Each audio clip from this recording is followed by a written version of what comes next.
Almost.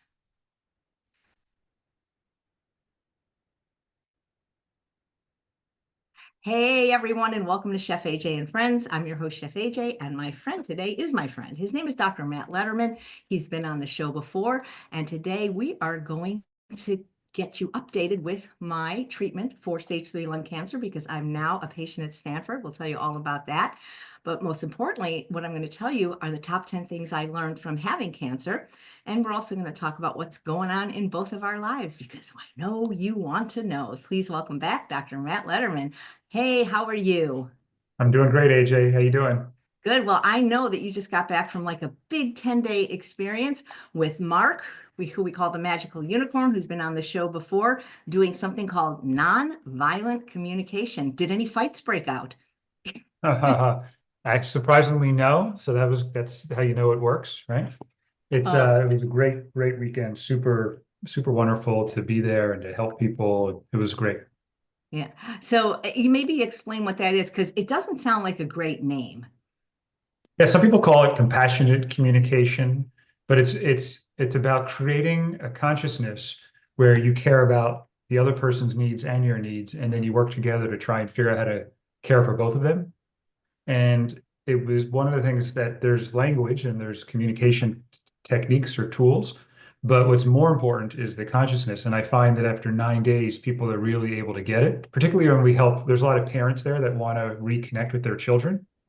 And it's such a joy for them to just be able to receive these tweaks in how they're approaching their children. And all of a sudden, things open up. And then I get wonderful texts telling me how they were able, their 8-year-old daughter, engage them in a way they've never before, or a dad telling me that, thanks to that tool, I'm a better father. And, so it's all these parents that really want to show up for their children and connect their children. And it's just what they're doing isn't working. And nonviolent communication, even though the name it doesn't appeal to some people, is just a beautiful way of helping people create that bridge that wasn't there before.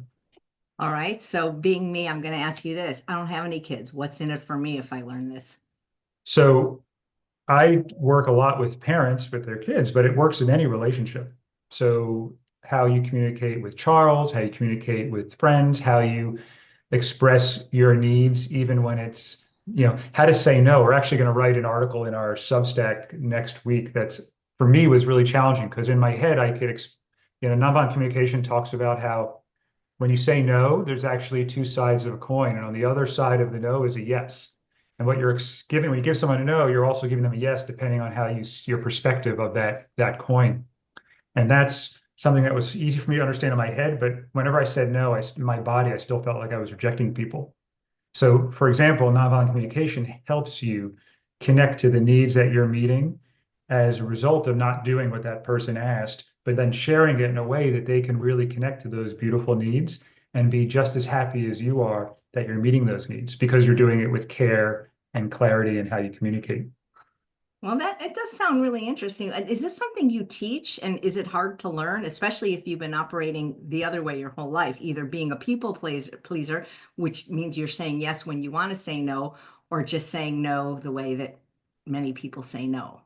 Yeah, people pleasing and being polite is so harmful in the end. If people understood the cost of being polite to the relationship and to their own health and well-being, they would stop immediately. You can still be caring, but that's different to me than how what I call being polite. So you can teach people this. They learn it actually quite quickly. One of the things that we do is we have little tools like the gift or the heart hug or how we transform anger and gamify that. And when you give people these little tools, all of a sudden they can integrate it into the family very quickly versus trying to learn this whole process. We basically bite off pieces and teach them how to implement these little pieces. And then over time, it builds into the whole process. So it can be taught, and people are quite successful when they put their minds to it. You think you could teach this to our world leaders? I was thinking about that. If with I mean, we don't want to get too off the rails here, but it's so painful to watch, how Trump communicates because underneath that, there's clear needs that I think people could connect to. Everybody would agree that we want to get rid of wasteful spending, let's say. or get peace, with Ukraine and Russia. But the way that he's communicating his needs and the strategies he's choosing without necessarily caring for the impact is what's really painful. So I think he could very easily get significantly more connection if he learned nonviolent communication, and I would be happy to teach him if he is watching. Oh yeah, if you that is funny. Well, maybe we should just devote a whole show to this topic, and maybe you could even do a demonstration of it like Mark did with the internal family systems. Yeah, I would love to teach. One things that was really popular that I taught at this 10-day was something called the gift. And it was it's all about how to create a family culture where sharing your unmet needs truly feels like a gift to the other people. And it's not very challenging, but again, it's just a different way of communicating and thinking about the process and how you approach it. So I'd be happy to do that if you think your listeners would be interested. Well, I think some would, but maybe some wouldn't. We could always give it a try. Yes, and we could empathize with the ones that are not interested in it and try and see what's I going on think for them. you should. This is so you were actually the instructor for this event. No, I was one of the, because I'm a certified trainer, they allowed people to do evening offerings. So there are only 4 instructors that were scheduled to do this. And then I joined and they said they're very happy to have me do an offering. And because people like that, I wound up doing a couple offerings. Very cool. We Okay. do role play, which I explain to them, which is helpful actually, to explain throughout a conflict what I'm doing, and then I show them how to do it, and then I say something else, and I explain what's happening, and I show them how to do it. So I was helping one woman who wanted to connect to her father, but her father didn't like talking about feelings. And rather than try and force feelings down his throat, I showed her how to focus on the connection and share in a way that would really be comfortable to him as well. And I think that's the thing. A lot of nonviolent communication starts with sharing your feelings, and people think, oh, I got to share feelings, but some people don't like talking about feelings. So how do we focus on the connection, which means care about what feels good to them as well? So you can teach people this, and that would be fun to teach your listeners if they're interested. Sure. Well, if this is something that interests you, type it in the chat and we'll bring Matt back for a show. But I feel like a lot of people spend their whole life trying to avoid feelings. It's funny because even my calendar today, we won't read this, but look what it says. It's funny that it would show up today. Oh boy. Oh boy. Yeah. Well, have you learned a way to teach what you know and combine it with your new skill of improvisational comedy, which you're studying? Improv actually has a lot of alignment with nonviolent communication. Improv is all about being present, looking and focusing on your partner, don't worry about what you want to say, be present to what they're saying, and then respond to that in a way that enhances and increases connection between you and them and the audience. And there's ways to increase connection by raising the stakes and showing emotion and how you express and the character building.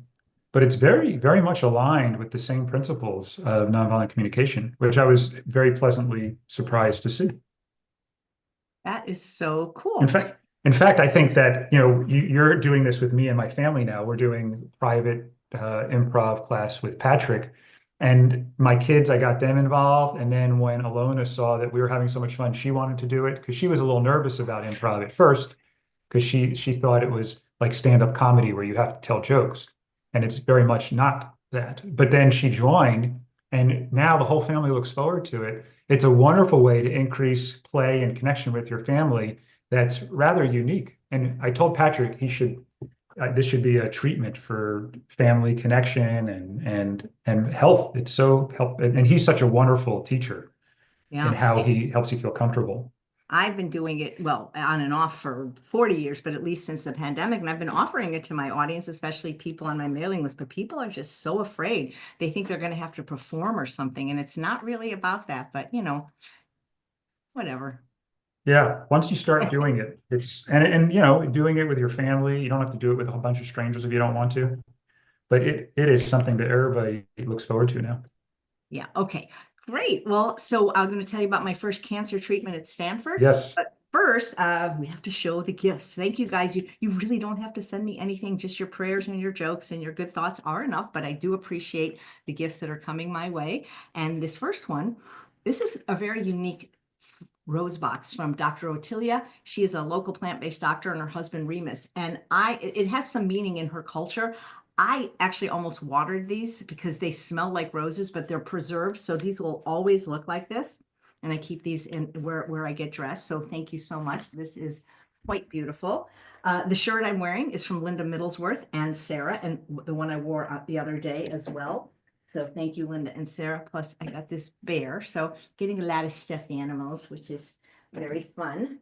And Maureen, who's in our improv class, our plant-based nurse up here, who was on the show making bliss in a dish, gave me this really cool microwavable heating pad, which is great because when you're getting your infusions, they keep, well, you're a doctor. Why are hospitals the coldest place in the world?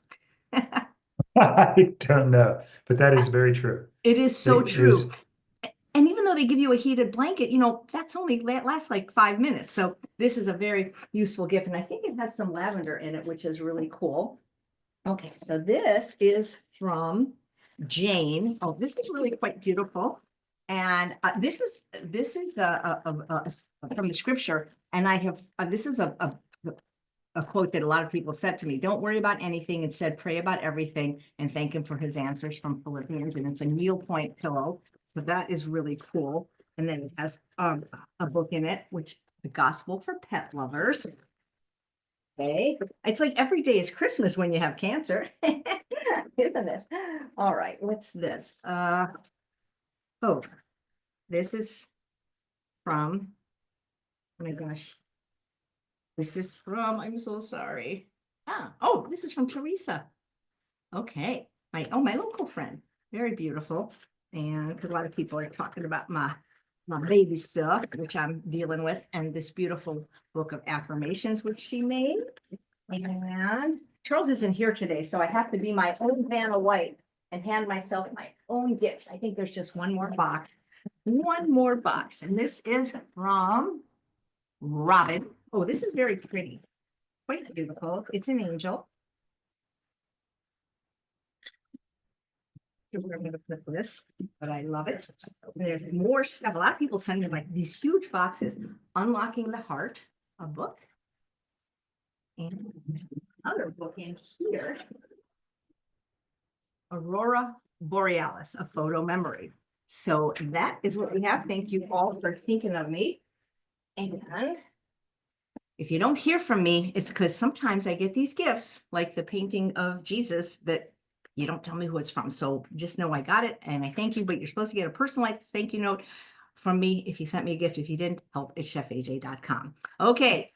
So I can't remember the last time I talked to you, but you know what this is, right?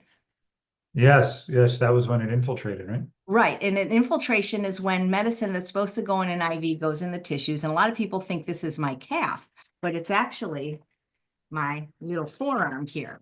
And so this is what happened at my local hospital. And my concern is not that it was very painful for 3 days and bruised and I couldn't bend or use my arm, but that did I get the medicine?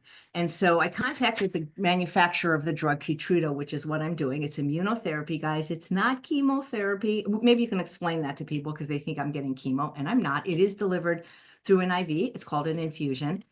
And the company that manufactures the drug said that there's really no way of knowing how much you get when that happens, but that at most you got 50% of the drug. And now that I've had my first real treatment and know what it feels like, I don't think I got any of it. And this is why, because when the nurse put the IV in, she flushed the line. They always do that. That means they put a little saline in. And when she put the saline in, it hurt and burned from the beginning. And when I had this done at Stanford, there was like no pain associated with it. I mean, I do have a tiny, tiny little bruise, but that was it. So have you ever been to Stanford, Matt, or met any doctors from there or anything? No, I have not. Well, it's amazing. I mean, going there is like, I mean, it was like, I don't know. I haven't been to every hospital, and I'm sure there's other fine hospitals, but it was like going to Neiman Marcus. I mean, it's like the care, and I feel like that the care, meaning the way you interact with every person, is as important as the medicine. Like, that's just me. Is that true in medicine, or is it just me that is thinking that? The care is definitely as important. In some ways, I would say more important. In other ways, obviously, if you're bleeding acute care, it's maybe a little bit different. But for especially for chronic conditions, the way to heal those is as much the care as it is any intervention.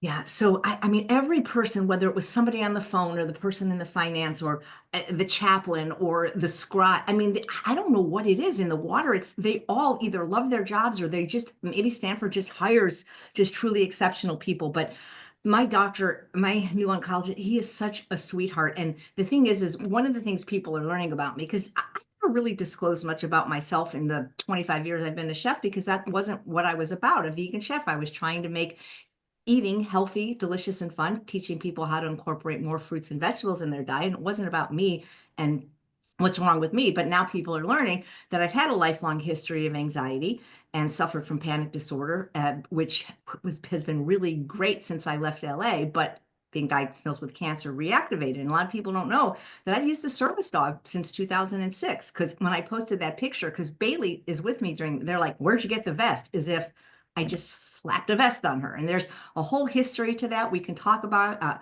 My last service dog, Sparky, was trained by Cesar Millan. They did an episode on National Geographic about it. So it's not like I was hiding it, but it just didn't seem relevant to talk about how I was feeling when my show was always guest driven. It was an interview show or it was a cooking show. But I say that because one of the things that makes me the most anxious, well, is medical care. That's at the top of the list, which makes it really hard to get treated for cancer. But probably the next thing is driving. So I do drive. I don't like it because I don't want to become, completely dependent on my husband, but it's hard for me to be in a car and it's as a passenger even. In Stanford, on a good day is 3 hours away. And coming home, it took almost 6 hours with road closures and traffic. And I was just, a wreck. And so I'm like, oh, I'm not going back, so I got a referral to a UC Davis. But then I thought about it and the care was so special. And I mean, it's just, you know, who talks to you for like an hour, if you're an oncologist? Who does that, Yeah. Yeah, it's very unusual. it's just so I'm going back. I just have a very special doctor. His name is Dr. Nathaniel Mayal. If any of you have lung cancer, I would recommend Stanford is in the top 10 for treatment of lung cancer anyway. So I feel very comfortable with that. So I'll be going for these treatments and it's called Keytruda. It's the drug that Jimmy Carter took. Do you remember what kind of cancer Jimmy Carter took? Because he lived another 10 years with it. Multiple myeloma, was it? Or I don't know. I could look it up. yeah, maybe Google it, but it's I don't want to say it's benign because all drugs have possible side effects, but compared to chemotherapy, it is known to be much gentler. And I don't like to know what the side effects are when I take a drug. And I always say to them, don't tell me, but like they still kind of by law kind of have to kind of tell you a little bit, just like when you have surgery. I mean, if they told you like in the first meeting in the office, all the stuff you had to sign, you probably never would do anything. But then you're there like for the lung biopsy and like you're like, this could result in death. And it's like, you didn't tell me that in your office, you just told me 20% chance of pneumothorax, which I got because I always believe that I'm going to get these side effects. So I don't want to know, just like I told the doctors, if I'm going to die, just don't tell me. You can tell my husband if you want, do not ever give me personally bad news because I do better not knowing.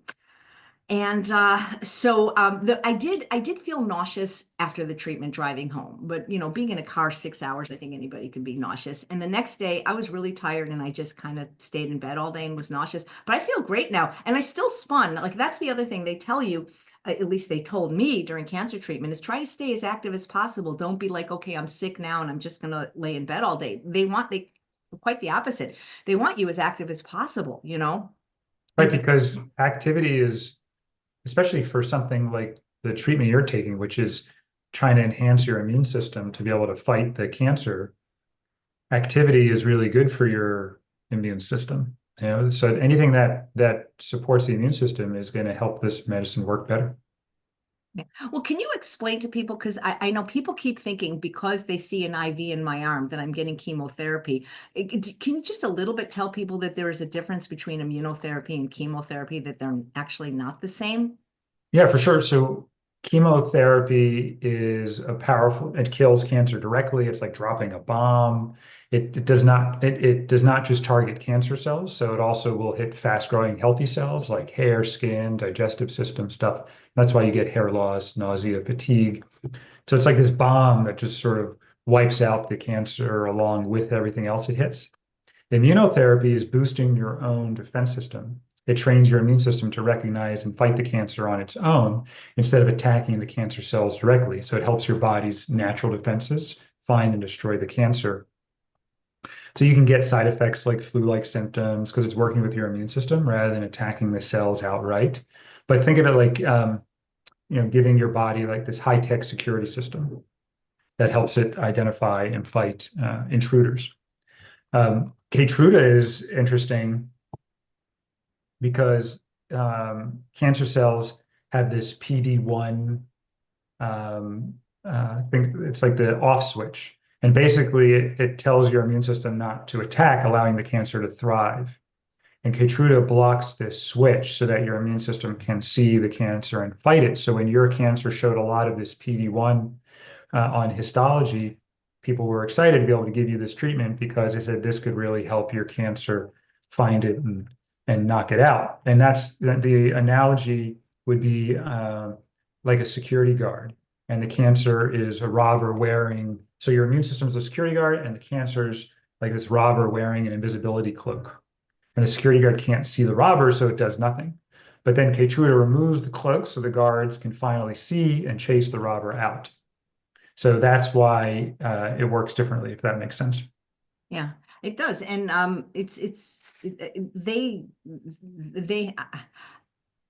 they think that it can be very successful. Even the doctors at True North have worked with patients that have successfully had immunotherapy with drugs like Keytruda and that are doing well, Yeah. because even Dr. Goldhammer, who's not, a fan of traditional treatment, was very excited for me to do this. And my PD-L1, I think if it goes by numbers, I think it was like 85%. Yeah. So it's that was a great sign that you were going to respond favorably. Yeah.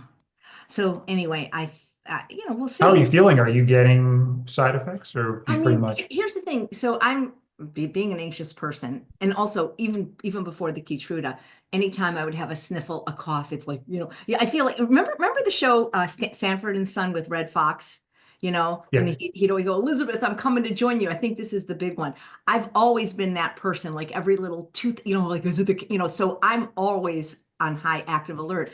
But I don't think I have anything other than that first, 24 hours or 36 hours. I felt a little bit unwell. I felt a little bit tired. And otherwise, I don't feel like I'm having side effects. I know they said look for fever, look for rash, nausea, diarrhea, and they gave me a ton of pills for nausea. It wasn't to the point where I even felt like I had to take anything. I just kind of, sipped peppermint tea. I ate like more bland food, like things like white rice, things, and I think I'm okay. But the thing that kind of worries me is they said that sometimes the side effects don't show up right away. And I don't know if this is cumulative because I'm scheduled for every 3 weeks for at least 6 times. And so I'll have 2 more treatments on April 1st and April 22nd. And then we'll do a PET scan on the 9th. And then we can come back and tell people if it was favorable, if it was the same, if it was better. Hopefully it wouldn't be worse, and we'll see. But I'm doing, here's the thing.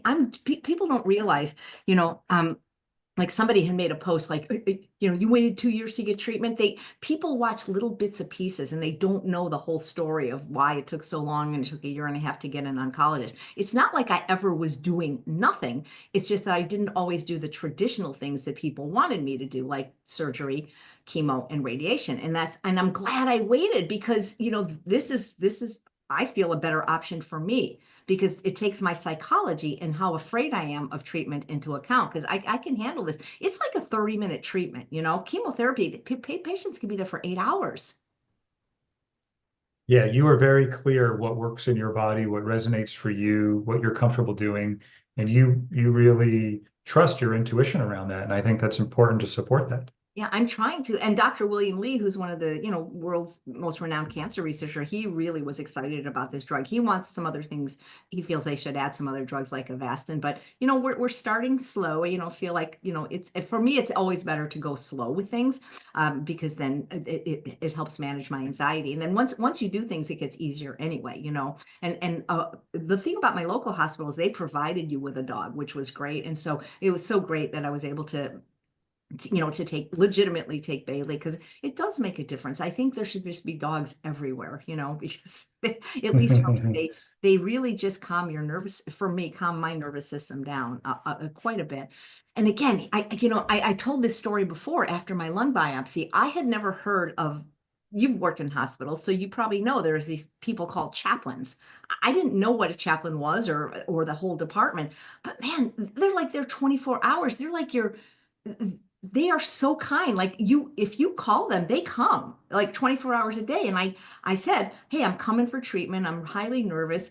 Could you come pray with me? And they stay with you like as long as possible until like they're called away for somebody else. And I met this lovely lady, and she met me in the lobby, and we talked. And then it was time for me to go see the oncologist. And I'm like, where are you going? She goes, oh, she came with me to my doctor's appointment, Oh, they're just, I want to get one on the show, because they're just such, I think, like you talked about, your acute care, it's different. It doesn't matter if you love your doctor, if he has a great personality, he or she. But I think people that go into things like nonviolent communication or being a chaplain, they're special souls. They have special hearts, and they do it because it's just, I can't say enough about the whole system of hospitals having chaplains available for people. They're like service dogs. They're comfort. What they do is they provide, in my opinion, comfort to people. yeah. And I think that they're connected to their hearts and their care. And I don't believe that there's people that don't care. I believe there's people that have been so hurt or educated by this is, the culture or the society they live in to prioritize their own needs and um, not be aware of the impact the way they meet their needs has on other people. So I just want to make sure that people hear that everybody cares, but some people they have a guarded heart from years of education and trauma and other things. That can also, the good news is that can be undone, that can be unlearned. But when you get those people that they just have those true open hearts that are full of contribution and care, it's a beautiful thing. Really comforts your body, doesn't it? Absolutely. It's just that's like it. I can't say enough about that whole department in every hospital. I think it attracts those kind of people. And you talked about trauma, and there's a saying, hurt people, right? Yes. And so I've been doing all kinds of like mental health therapies, like Mark the Magic Unicorn. So now I've been on a waiting list. I moved here almost 3 years ago, and my personal doctor, my internal medicine doctor, is Dr. Neil Nedley, who's an amazing plant-based doctor up here in Weimar. He's the president of Weimar. And he's been telling me for years, I need to do trauma therapy. And of course I do what he says, because I respect and trust him. But the person he wanted me to get into therapy with had a over 2 year waiting list. And so just a few weeks ago, it opened up, and I started this thing called trauma therapy. And boy, it's intense is what I can tell you. And I've only done 3 sessions. I was looking for my little workbook that I have, but I don't know, just like I don't know how to articulate the work that Mark does in a way that people can understand. I can't explain what it is, but it's very powerful. And it's like, I feel like this is going to really help me heal. Are you are you comfortable sharing a little bit of what that experience is like for you? Yeah, I mean, the experience of going to trauma therapy. Yeah, and just because I think when people hear trauma therapy, their heads can go in a million different directions, Yeah, and it's not well, clear what I that mean, is. I don't know what it's like with other practitioners, but we're doing something it's different than CBT, which a lot of people have heard of, which is cognitive behavioral therapy. It's called CPT, cognitive processing therapy. And uh, I am not so great at explaining what people can explain to me. But the idea is, and there's a book that kind of helped explain it, that she asked me to read, and so I listened to it. It's called What Happened to You. It's written by a psychiatrist and Oprah Winfrey. And the idea, if I'm understanding it correctly, and maybe I can have her on the show, is that when traumatic things happen in early childhood, it actually affects our development and the way our brain develops. So that can affect future things in our life, like relationships, and it can it can make life more difficult. And so a lot of people have trauma. Like, for example, people know, like people have heard of PTSD, when maybe sometimes people that have gone to war have it, but not everybody does. And that it's almost like if you've had trauma, and especially early childhood trauma and multiple traumas, it's almost like you have PTSD. And I realized, that my body has a mind of its own. And I can give you an example that I shared with my therapist. So when we were in the waiting room at Stanford, or the lobby at Stanford, waiting for my turn to go to the doctor, and I was sitting with my husband and my chaplain, and Bailey was down there with her, and I heard this loud bark. And I reacted as if a gun had been shot, right? And it was a dog barking, but my body is so reactive from all the trauma that I've had, and some of it has been involved being attacked by a dog. And I was also concerned because, service dogs are supposed to be exemplary. And what if it turned out it wasn't Bailey? Bailey was perfect. She was there. It was another service dog, a large one, walking by, that barked at us.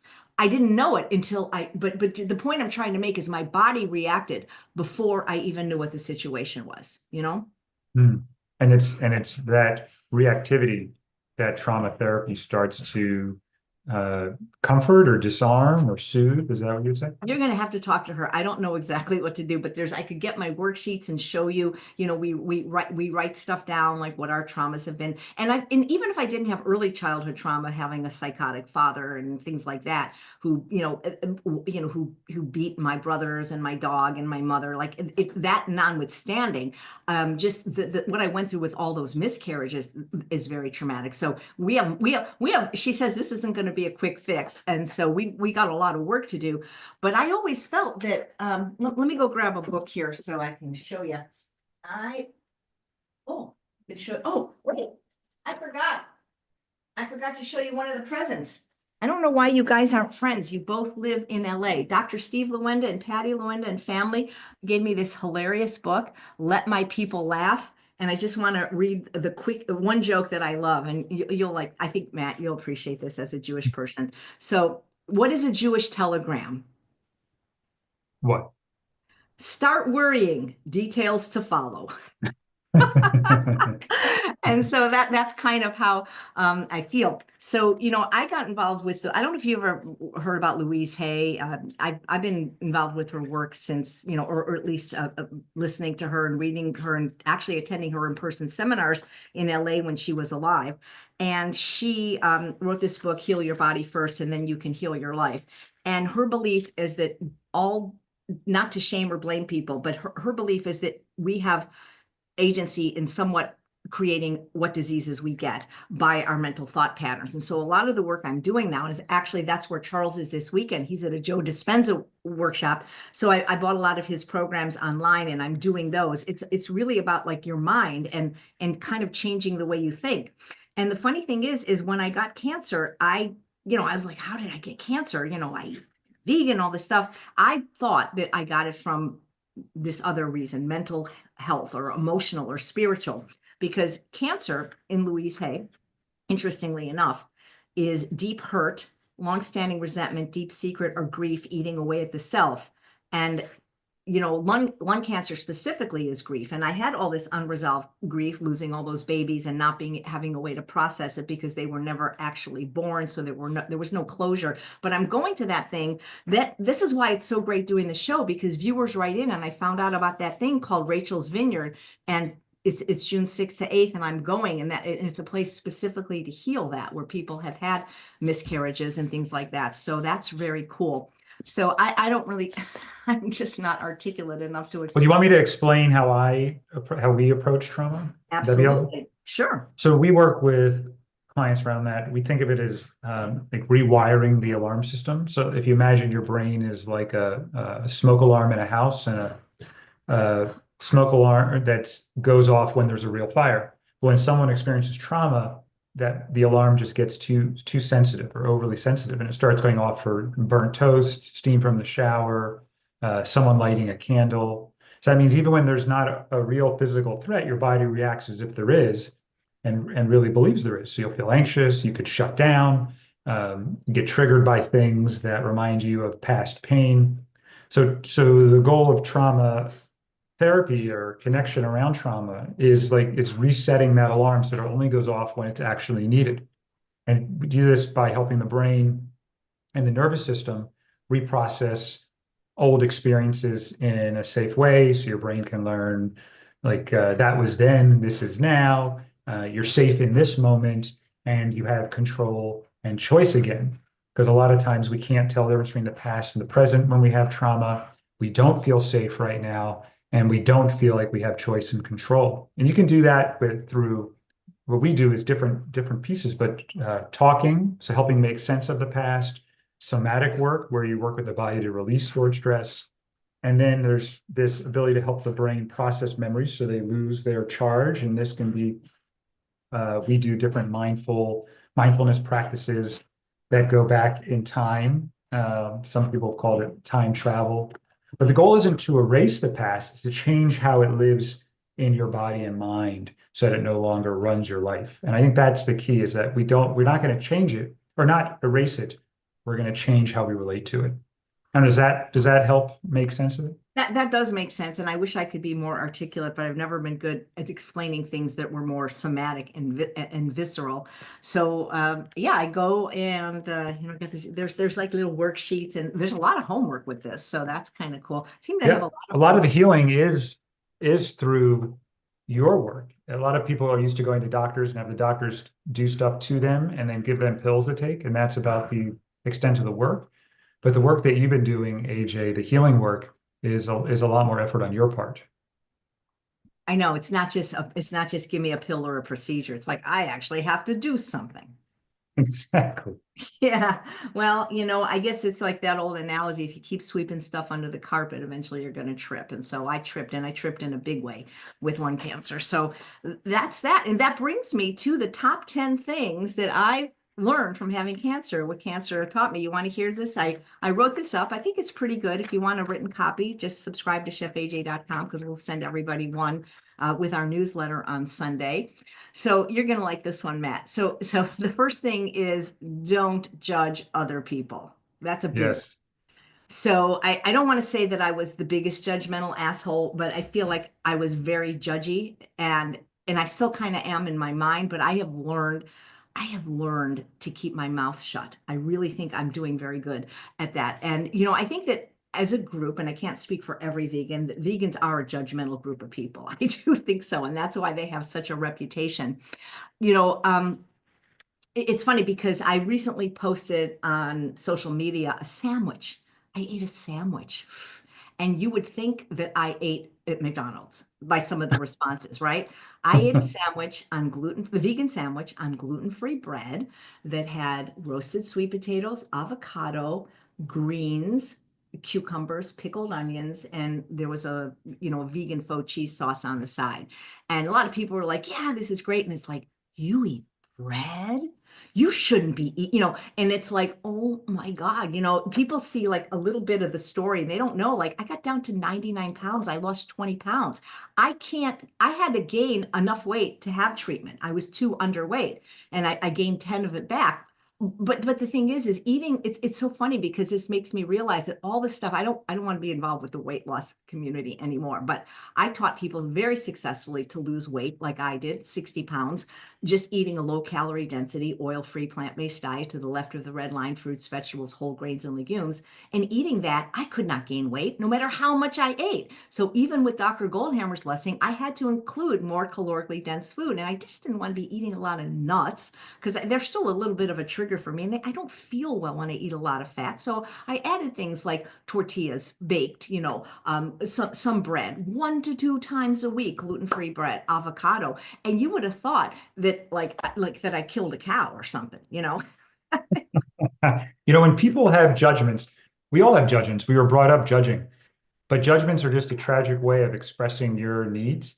So what I ask people to do is take your judgments, don't suppress them, but transform them into feelings and needs. Because we have judgment, and then it all of a sudden it becomes this life-serving language versus a life-alienating language. And when we have judgments that we share externally, we have them 10x internally. So I have a lot of compassion for people when they share their judgments because I can only imagine the harshness of their inner critic and their inner judge. Yeah. I mean, there's even judgment now, like somebody's posting, I don't think you should blame your cancer on your emotions. That's a judgment, you know? And I feel like you can't stop judging, but that doesn't mean people do not have to necessarily say every thought they have, right? I mean, Yeah. that is kind of a learned skill. But I'm Well, it learning, depends. It depends if you're, I always say, wait before you speak, WAIT. Why am I talking? What is the goal of the words you're about to share? Is it going to increase connection or is it going to decrease connection? And if it's going to decrease connection, keep it to yourself until you can transform it into words that are going to increase connection. So when somebody says to you, I don't think you should blame your cancer on emotions, then we can get curious. I wonder what needs they're trying to meet by sharing those words. And maybe they're not making it's not making sense to them. Maybe they feel uncomfortable talking about their emotions and it's they would rather it be from something else. Maybe they're worried that, hey, if you only think about emotions, you're going to forget about diet and rest and exercise. I don't know, but if we can come at it with curiosity, we can start being the connection instead of enhancing the polarization. We could start increasing connection instead of fueling judgment back. So I like the way the first step is to become aware of it, like you are, AJ. And then it's, hey, can we transform this into something that's more connecting? yeah. Well, it's funny because I think anytime a person uses the word should, it's a judgment. Yes, it is. We tell people to, you know, don't shit all over the place. Yeah, that's exactly it. That's what Louise say. Don't should all over yourself. Yeah, because here's the thing. You don't know what other people are going through, and so most of the time people don't even know the whole story, and so it's like I feel like compassion always wins. I recently. It's funny because in my stand-up act that I'm creating to perform in Vegas, if anybody wants to go, early bird tickets I think are not only until Sunday for this Vegas event that I was asked to host. And my husband's performing and a couple of actually famous comedians that have been on the Tonight Show. So, one of the jokes, I'll give you one of the jokes I had is, because what the worst part about having lung cancer is? I go, it's not all the treatments and all the stuff. It's that I can't tell people what to do anymore because who am I? How can I judge anybody for their lifestyle when I had what many people would say is an exemplary lifestyle and got cancer? I can't, I mean, not that I did it to the degree that like Linda Middlesworth, if you're watching, does, but I can't do that anymore? Yeah, and it's the humility to say that we do the best we can, and then there's always growth opportunities, and there's stuff's going to happen, and then how do you deal with that? I think you've really transformed, even though you had a really healthy diet, there was a big part of your life that you're only starting to heal now, and I think that that's a big piece of it too, wouldn't you say? Mhm. Well, that's the thing that's so difficult to explain to people with the plant-based diet is there's this idea of reductionism that Dr. Campbell talks about in his book Whole, and they're looking for like the exact right combination that they're going to live forever. Like if they only have these certain nutrients in this combination, they'll live forever and they'll not get any diseases and they will ameliorate all the ones they have. And it doesn't work like that. People don't that's not what it does, the vegan diet, Yeah, it doesn't work. It's so multifactorial. And then there's people that we know that say emotion has nothing to do with your physical health. So I think let everybody do what works for them. But when somebody's going to share a judgment with somebody else, share an opinion, the least you can do is check if the other person's ready to receive it and be clear what you want back. Are you wanting empathy or are you wanting them to change? But before you open your mouth, just be clear what your goal is. Yeah. Well, I mean, I don't know if I was holier than thou with my diet, and I apologize if I was, but I see people walking around eating all kinds of crap that have all kinds of medical conditions and they don't have cancer. So how am I, I can't judge them. And there's one person I know with cancer that still smokes, and there's a part of me that wants to say, "Oh my God, I don't say anything and I just keep my mouth shut now. So I might think it, but I don't say it anymore. Just because I Yeah. think it doesn't mean I have to say it. Yeah. Watch. I was in I did a practice debate with another very well-known nonviolent communication trainer around diet. And it was interesting because he wanted to show a nonviolent debate instead of a real one, with how debates usually are. What was interesting is during the debate, I was using all the perfect, quote unquote, perfect nonviolent communication language. But at the end, he said, I still have this suspicion that you think you're right, even though you're saying that you're open to people doing things differently. And it was very humbling because I thought to myself, I said, you know what? I do think I'm right. And even if that works for me, and if I think I'm right, there's an energy being given off that is the other people are wrong if they're not doing what I'm doing. That is disconnecting. That's very different than an energy of, hey, this works for me, but you do what works for you. And that energetic difference really means a lot. It's interesting because people that are posting, well, now you really need to eat animal products. They don't understand that I became a vegan 47 years ago purely for ethical reasons. So even if you told me that the cure for my cancer was to eat an animal, I'm not going to do it. And so I feel like sometimes I never got into this for health reasons. Eventually I learned after Forks Over Knives and after, I had my first cancer scare in 2003 that it also was good for the planet and for your health. But that's never why I went into it. And that's never why I stayed with it. But there is a part of me that, and I understand where Linda Middlesworth and those type of ethical vegans are coming from, that we don't want to see animals hurt. And so therefore, we do feel we're right, do you know what I mean? Yeah, we were watching, it's tough because I really feel that I do what works for me. The issue is, can I keep it in that energy versus I think I'm right and people that don't do it are wrong. It's really an energetic or a consciousness shift. We were watching a show with my daughter who's 11, and in this show they were locked in because of a nuclear war, they were locked in this bunker for 6 years, and the plants that were raised to keep them alive got some type of fungal infection, and they needed to figure out how to survive underneath this bunker for a year until the plants came back. And they wound up eating other humans. And they showed you they were all disgusted by it. And there was this little square of meat that everybody had to eat for a year, and it caused such problems. And my daughter was watching, and what she thought was, to her, it was just as gross as eating an animal muscle versus eating a human muscle. And it's not to say that, cannibalism is better or worse. My point is that what was interesting to me was all of a sudden, like for us, eating cow muscle is okay, eating dog muscle is not okay, eating cat muscle is not okay, eating pig muscle is okay. Like we make these random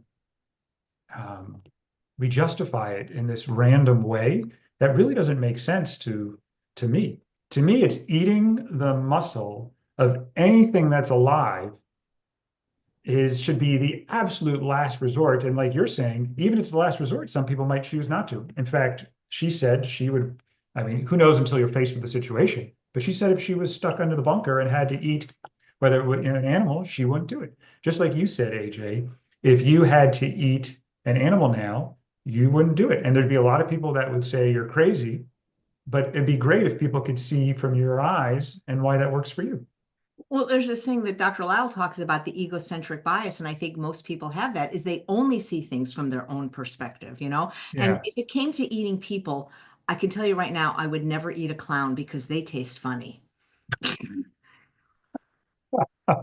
AJ, that's a good one. All right, I'm Oh, going to tell my you, daughter. I'm going to tell my daughter that one because yeah. she's going to Well, laugh at me. so this one cannibal said to the other, we're having your mother-in-law for dinner, and then the husband said, I don't like leftovers.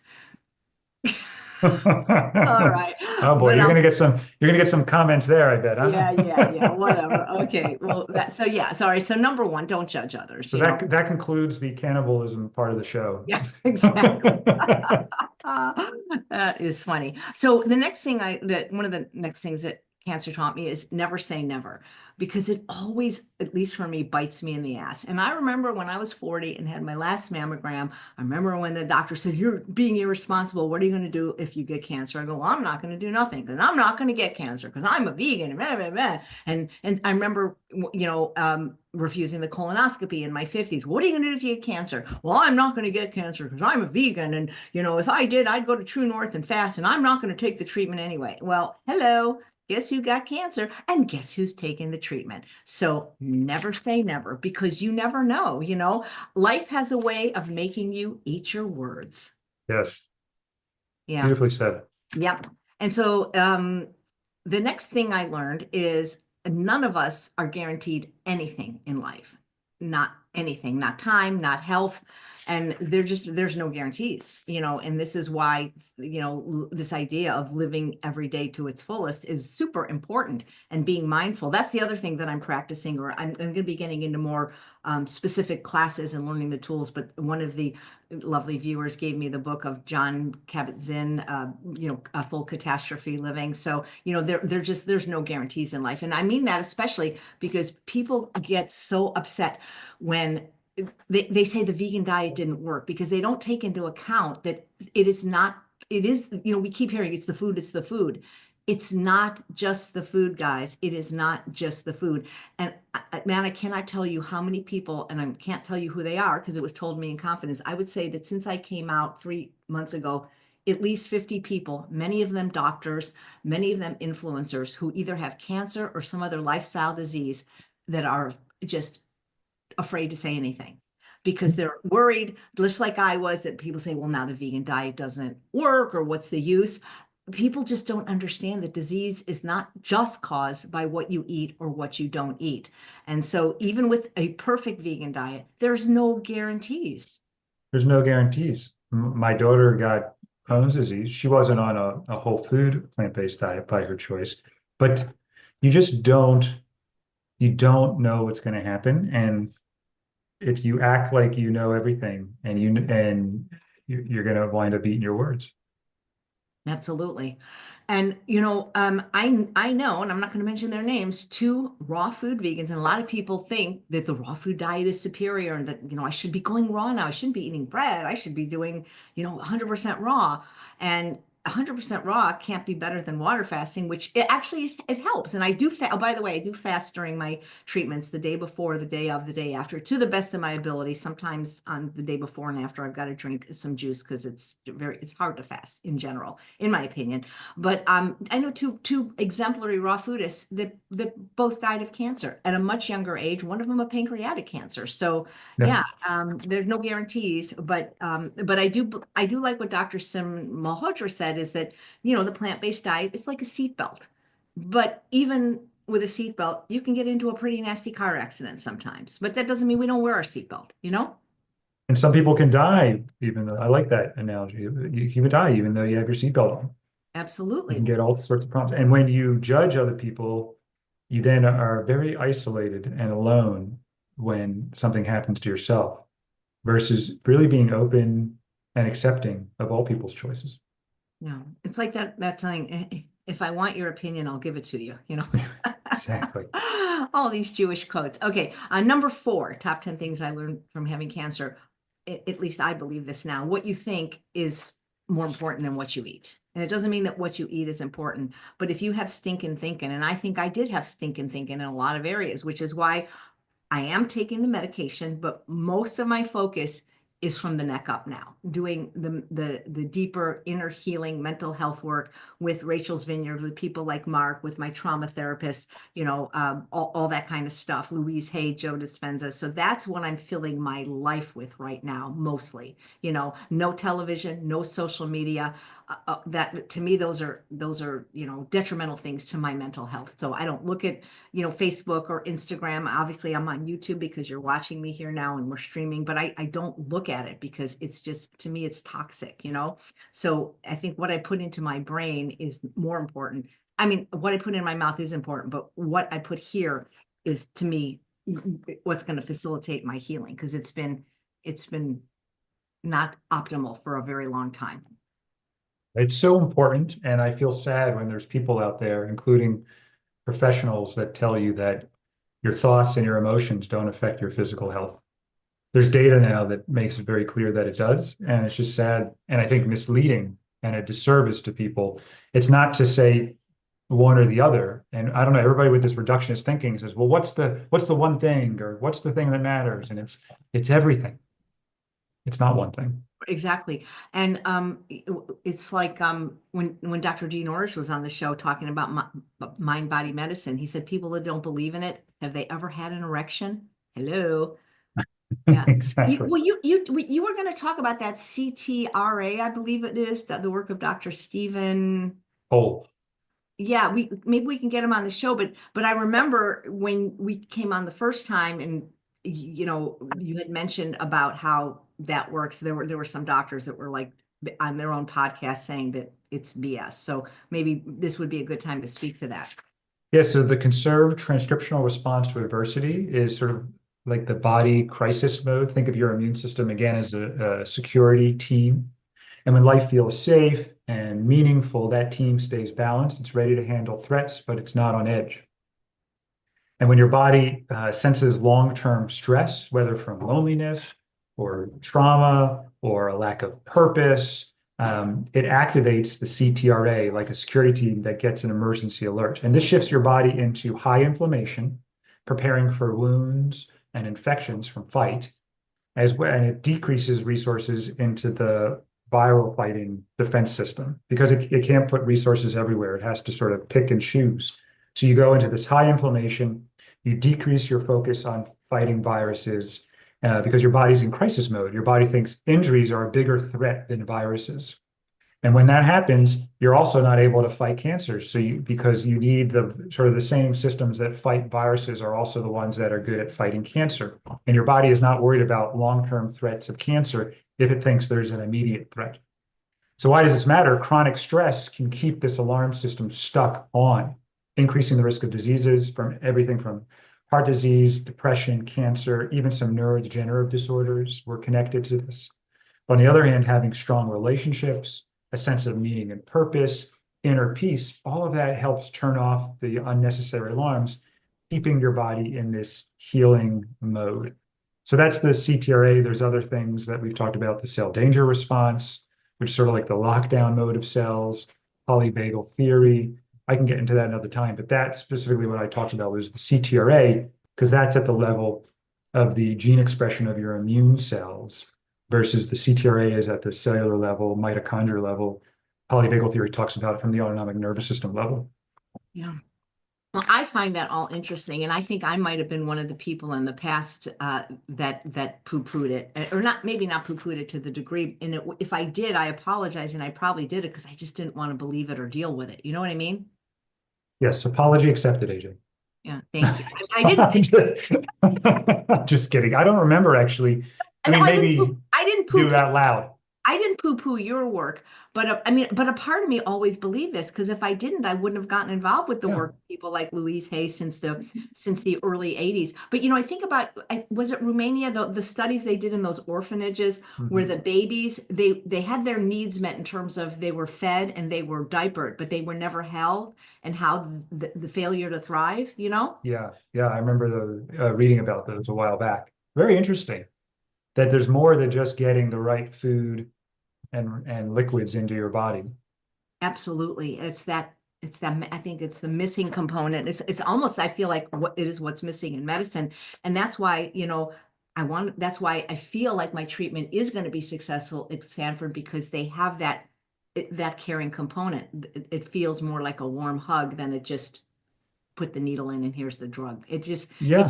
I mean, it just felt like they genuinely, I mean, to me, it makes such a difference. Yeah. I mean, they've showed that in different studies, the high empathy, high caring, high trust doctors affect blood sugar, cholesterol, different complications, from diabetes, pain perception, how the pain centers light up in the brain.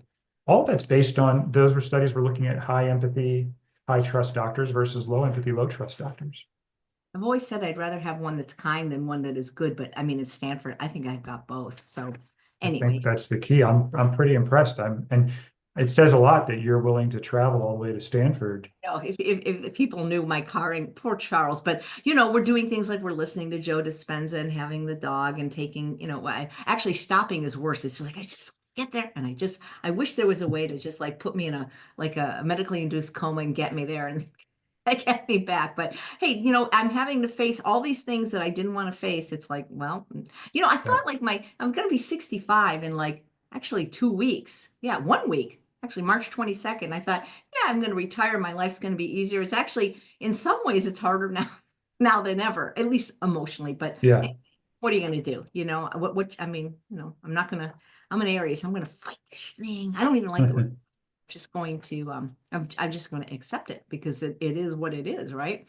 So, number 5 is live every day as if it were your last. And, there's a saying, today's the first day of the rest of your life. And I feel like I approach it like it really could be the last. I don't know because, unfortunately, when people ask me how I am now, I just don't like that question because I don't know what they mean specifically. But usually what I just say, I got cancer. How do you think I am? But really, the overarching feeling that I've had for 2.5 years is fear. I'm basically scared because this is a scary thing because, I could cross the street and get hit by a car. The statistical likelihood is probably not great in this neighborhood. But, I think one of the hardest things of having cancer is you I spend a lot of time with people with cancer now, and I never did. I never thought to ask people with cancer how they were doing because I was always like, I don't want to bother them. And now I feel bad because maybe I should have talked about it more because people aren't really talking about it. But these groups are enormously helpful. I'm in 4 of them. 2 of them are weekly and they're general, any kind of cancer, and 2 are monthly with lung, and anywhere from 1 to 2 hours. But now people are starting to die. And when you lose somebody, then it's like it really becomes real because, this is not just all fun and games. This is, you can die and I could die. And so when I think about that, I don't have a good day. So I wake up and I'm like, yay, I'm not dead. And I literally say that to myself because I don't know. And if I did die, I would hope that I would die in my sleep. But it is really scary, it is. And Yeah. And it's connecting to the fear that's there as well. It sounds like you're holding all the emotions, the fear and the lack of predictability, the anxiety, as well as the fun, the play, taking things lightly. You have a wide breadth of the different emotions. yeah. So yeah, How are you doing? Like, how do you process when you lose people and you connect to your own mortality? I not well. No, I well, mean, it's going to still hard. houses of worship and stuff, and I'm also dealing with a dog that's, you know, I don't want to say it's Older. gay, but so I'm dealing with her mortality, my mortality, and then trying to navigate. Charles is stoic. He doesn't want to talk about feelings. It's just. And I always tell him there are groups for the spouse and the caregiver. I go to these groups. You'll meet your next wife. Go.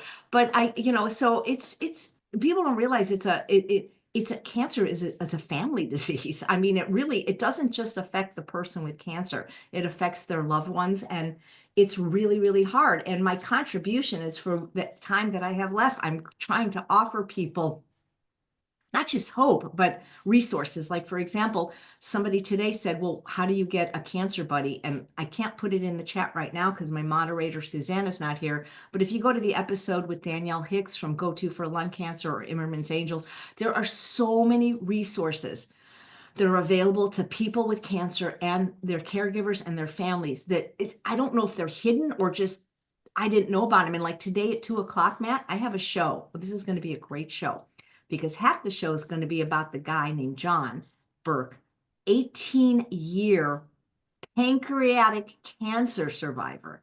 Pancreatic. Wow.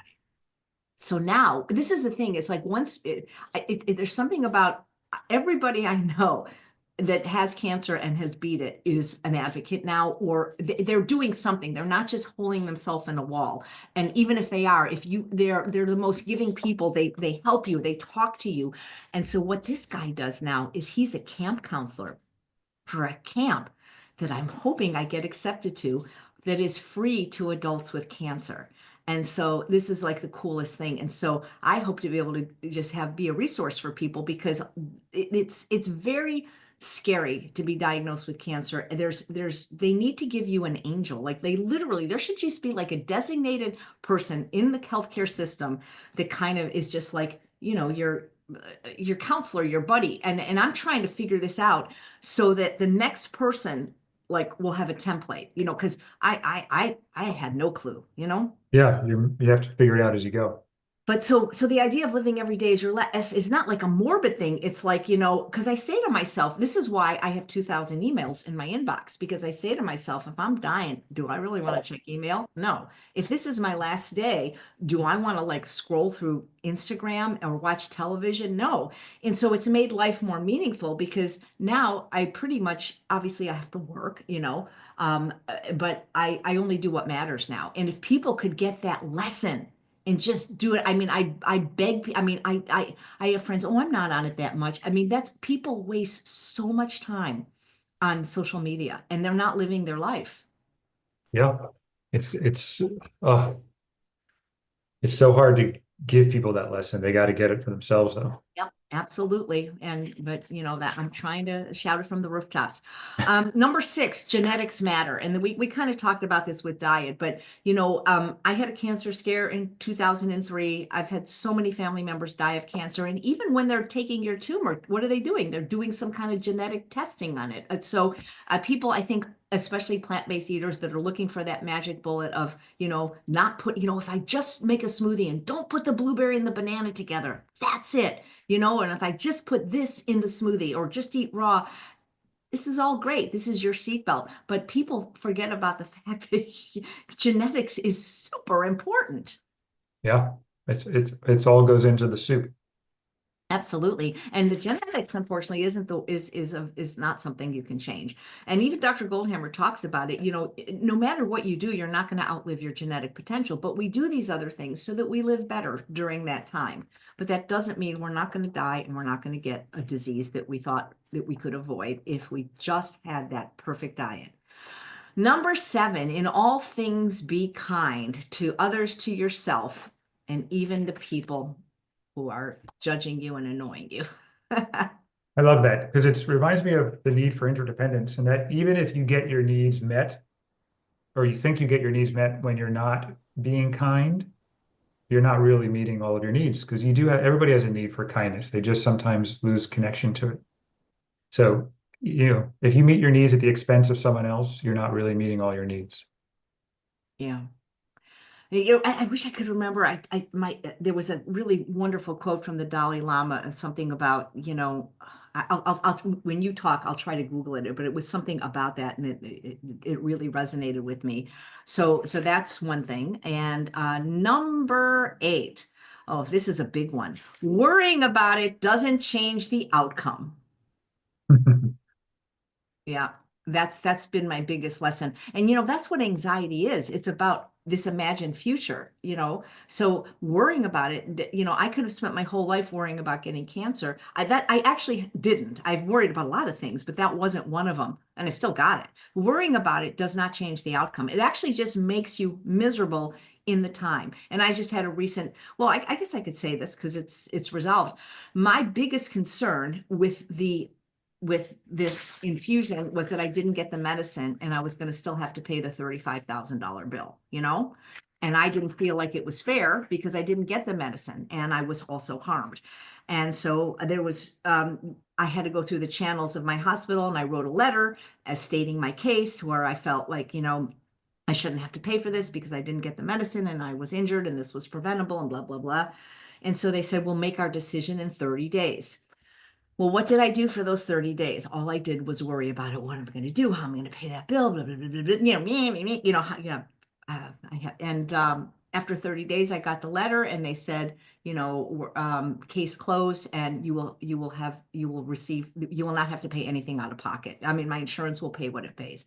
And so I won, but it was bittersweet because I made myself miserable the entire 30 days worrying Mm. about the outcome. And it didn't change the outcome at all.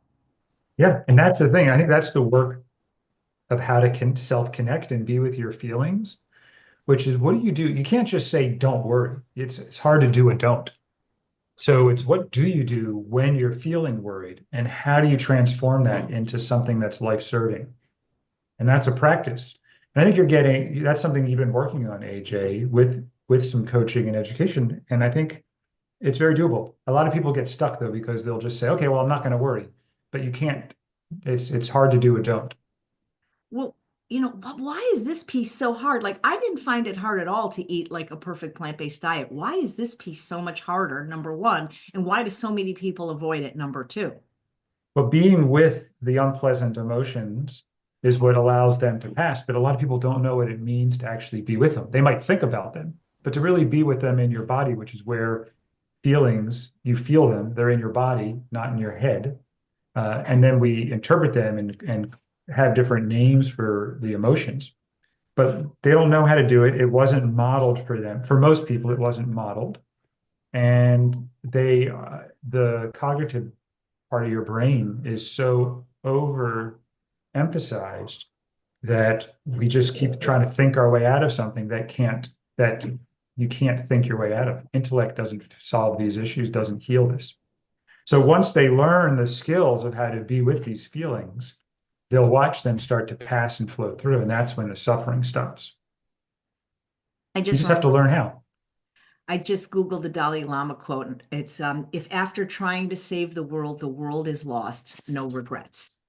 I don't know why I've always loved that joke. That joke, it's not a joke, the quote. Oh, that's funny. Wouldn't it be fun to do improv with the Dalai Lama? Oh Oh man. my God. I That wonder would how be they would take so it. great. Yeah. So worrying about it doesn't change the outcome. So that's really, my overarching thing is really, the cancer is kind of like taking a secondary role. Really, what I'm working on is what I should have been my whole life, trying to manage this anxiety. And it's not like I didn't try. It's just I didn't have the tools at the time.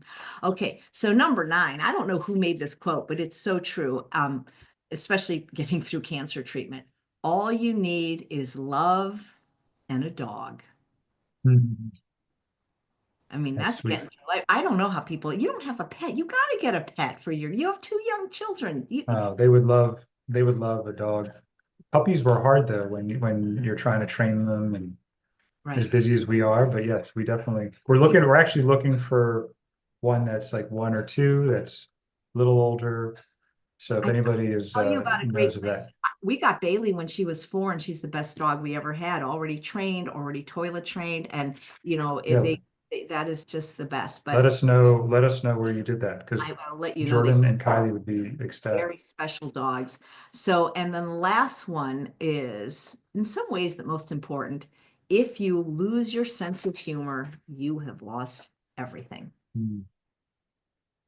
And that's how this is how we're not gonna fight cancer. I don't even like the word like fight, but we're gonna laugh it away. We're just gonna make it go away through laughter and through humor, you know? Yeah, I mean that play, fun, sense of humor really helps. It's so important. I lead a lot with humor. I disarm a lot with humor. And it doesn't mean you don't care. It doesn't mean you're not taking it seriously, but it is a way to really help the healing process. You told me that even with improv when I was getting a little in my head. You said if you're not having fun, you're not doing improv. And I think if you're not having fun, if you're not enjoying life, even the ups and the downs, you're not really living. Yeah. You guys have any questions for either myself or Dr. Matt Lederman? I'm doing my best to look at the chat. Usually I have a moderator, but she's over there at True North.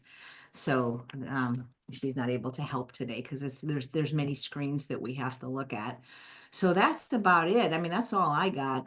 Yeah. Well, I've been talking a lot about nonviolent communication and helping people shift, transform their thinking and shift this consciousness. And is it okay if I tell people where they can get a couple of free resources around this from stuff that we Please, do.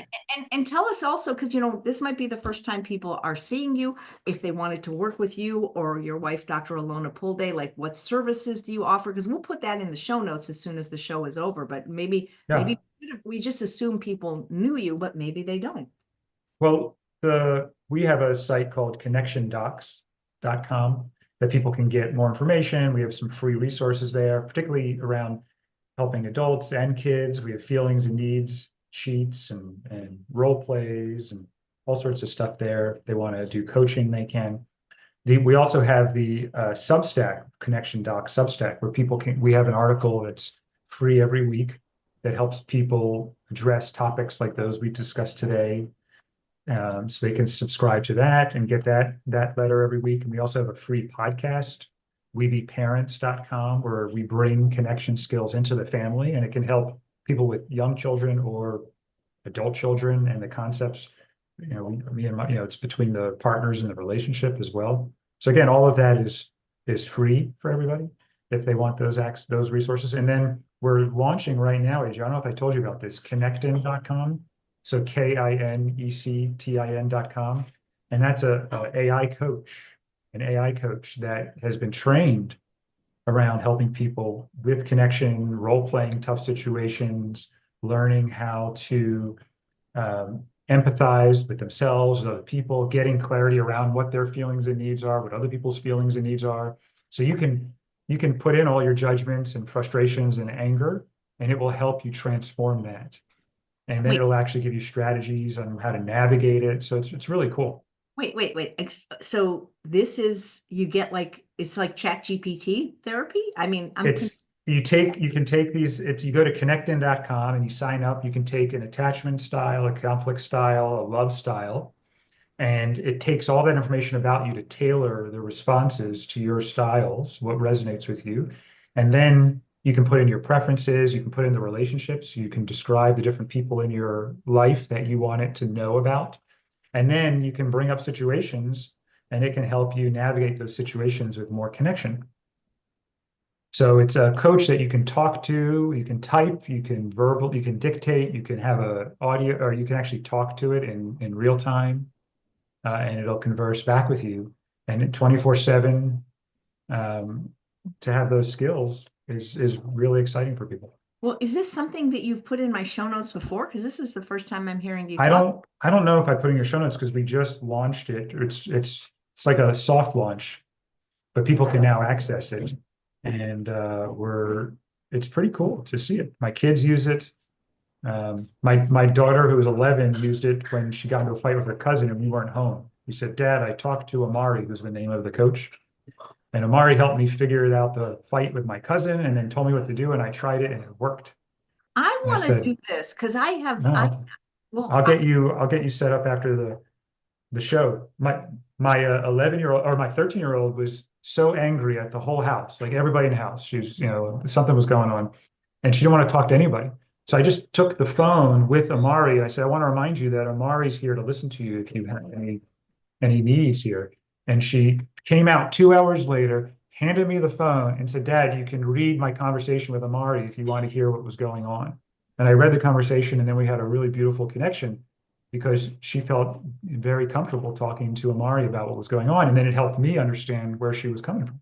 oh my God, this sounds absolutely incredible. Maybe we could even do a show and maybe, is it Amari for everybody or can you name them whatever you want?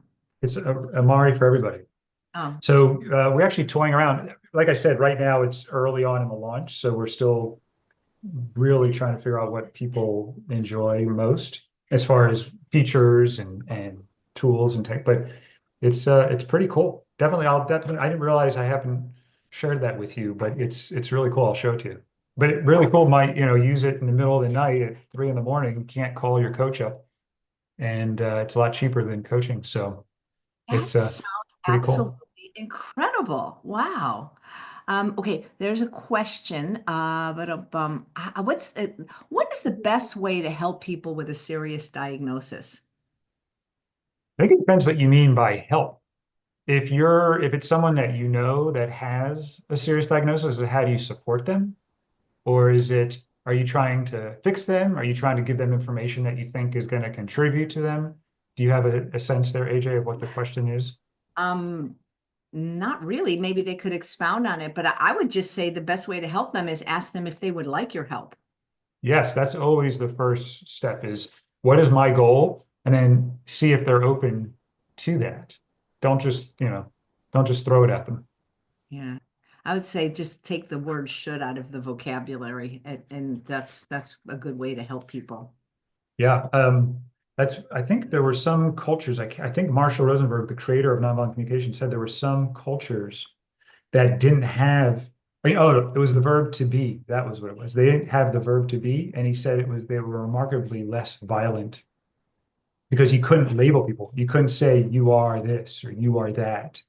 You had to describe things in relation to you. You couldn't diagnose them and label them. So things like that would be great to get rid of too. I have 3 Audible credits. Do you have a good book recommendation for some of this stuff that you're talking about? Well, if I'm biased, we write about it in our book, Wellness to Wonderful. That's what I would. But putting that aside, because I think that the nonviolent communication book by Marshall Rosenberg is great. And what's key though is you're going to read this book, and he has a book called it's a very small, thin book that's called Practical Spirituality, I think. And that's where he talks about the consciousness, which is very different than the process. So I think both of those would be really great books. Thank you. Deborah, who's watching on Facebook, says this is so inspirational. Thank you. And Margarita saying, where do you do improv? So you didn't tell me where you live. So you didn't tell me if you want to do it in person or online. I don't have really a lot of places in person here where I live now. So I've been doing it online with the Groundlings and Patrick Bristow. Those are all available to you. Write help@chefaj.com if you're interested. Matt is lucky. He lives in LA, so he gets to take it in person at the Groundlings as well as with me online with Mark. And we have a class. We have an all vegan class, which is really cool, there might not be room in that one, but so it is so fun. It is so, so fun if people would just That would be a cool gift because you love improv so much. If some of your listeners wanted to have a class with you on improv. The Patrick Bristow, boy, I'm sort of like you said, I don't want to tell people his email and then we can't get in to see him anymore. But if people could do a private with Patrick with their families or friends, yeah. boy, would that be great. Yeah, yeah. I can't say the name out of respect, but there's some famous plant-based doctors that were doing privates and they just love it. Here's a really interesting question from somebody on Instagram. Let's see, gotta put my glasses on. I don't have Susanna. From Kathy, how does AI compare to human interaction? AI, let's see here. So it's not to replace it. I think a lot of people get confused where they think it's going to replace human. It's about facilitating it. The whole way we set up Amari to work with people is to help them build skills that they can then take back to their relationships. So it's not to replace it. I'll even have it say, "Can you help me? I want to send this text about this situation." And we've gone through the situation, and then Amari helps me frame it and then asks me, "Hey, what works for you? What do you like? What don't you like? Let's make this the most connecting text possible." And then that text that I send starts a conversation in real life with my daughter, for example. So it's not about replacing it. And in fact, I have clients that I work with that I'll give them homework and I'll say to them, "Hey, I want you to practice this with Amari this week. We practice this technique, this tool. Go, you do some role plays with her and then try them with your family." So it's all about facilitating more connection in relationships, not replacing it. Well, it sounds like Chat GPT with a heart. Yeah, it's basically ChatGPT really focuses on solving problems through strategies, and it gives you like a list or a newsletter basically of information. This is about connection and enhancing connection and empathy and role playing and bringing in all these different modalities to help take the connection to the next level. Right. I know you have to go. Just improv, you have to be funny. No, it's not about that at all. And he has to go, but he'll give me the names of the book he mentioned, as well as the website to connect to Amari, and maybe we'll even come back to the show. Thanks so much, Matt. Always great catching up with you. See you at Improv this afternoon. AJ, thank you so much for always leading and putting yourself out there so that other people can Criticize me. benefit. criticizing, but no, I think the majority of people really Kidding. Yeah. benefit from your vulnerability and your leading, and it's just so warms my heart to watch and be on this journey with you. So thank you. Well, thank you. I really appreciate your caring and your friendship, and I appreciate all of you watching. Come back at 2 o'clock for a really inspiring show. 18 years.